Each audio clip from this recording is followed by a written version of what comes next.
कुछ खोकर लौटे या न लौटे, लेकिन हमारे कर्म अवश्य लौटते हैं, चाहे वो अच्छे हो या बुरे। तो नमस्कार मेरे प्यारे प्यारे बच्चों, आप सबका हार्दिक हार्दिक स्वागत, अभिनंदन। बेटा, हमारी भारतीय संस्कृति सदैव से ही महान रही है, महान थी, महान है और रहेगी, क्योंकि हमारी भारतीय संस्कृति में अतिथि देवो भव की भावना रहती है। तो हमारे प्राचीन काल में अनेक ऐसे राजा हुए जिन्होंने स्वयं भूखे प्यासे रहकर अतिथियों का सम्मान किया।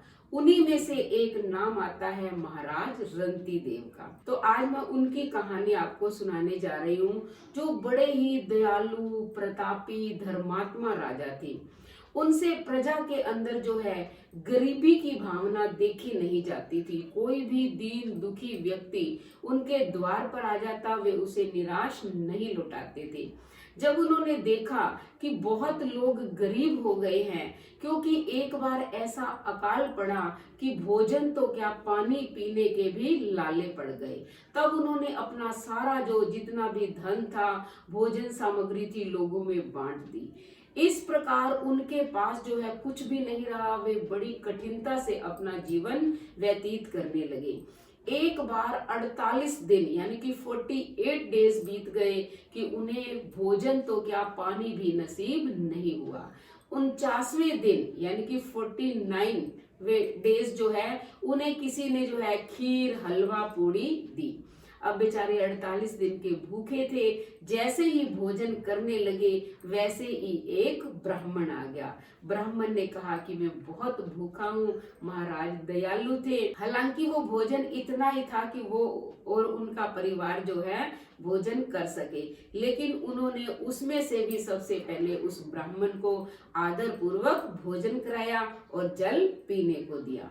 जब वो ब्राह्मण चला गया, जितना बचा था उन्होंने फिर परिवार में बांटा, और जैसे ही भोजन करने लगे इतने में ही एक शूद्र आ गया और कहा, महाराज मैं बहुत भूखा हूँ, कई दिनों से भूखा हूँ, आप मुझे भोजन करा दें। तो राजा रंती देव ने उसे भी बड़े ही आदर और सम्मान के साथ भोजन करवाया। अब खुद देखो मरने जैसी उनकी हालत है, परिवार की भी, लेकिन उन्होंने फिर भी उसका सम्मान किया। अब थोड़ा सा भोजन बचा था, जैसे ही वो करने लगे इतने में एक चंडाल अपने कुत्तों को लेकर आ गया और कहा कि मैं बहुत भूखा हूँ, मेरे कुत्ते भी बहुत भूखे हैं, कृपया राजन आप ये भोजन इन्हें करवा दीजिए। तो राजा तो दयालु थे, उन्होंने जो बचा हुआ भोजन था वो चंडाल और कुत्तों को दे दिया। अब मात्र थोड़ा सा जल बचा था, यानी कि इतना जल था कि एक व्यक्ति पी सके। महाराज ने सोचा चलो हम थोड़ा थोड़ा जो है अपने कंठ ही गीले हो जाएंगे, इसलिए ले लेते हैं। तो जैसे ही उन्होंने पीने के लिए लिया इतने में ही एक और चंडाल आ गया, जो बड़ा ही दुर्बल, कमजोर, दीनहीन दिखाई दे रहा था। कहता कि मैं बहुत थका हुआ हूँ, बहुत दूर से आ रहा हूँ, प्यासा हूँ, राजन आप मुझे पानी पिला दीजिए। अब देखो राजा की इतनी दयनीय स्थिति थी, फिर भी उन्होंने वो पानी उस चंडाल को दे दिया और स्वयं पूरा परिवार भूखा प्यासा ही रहा।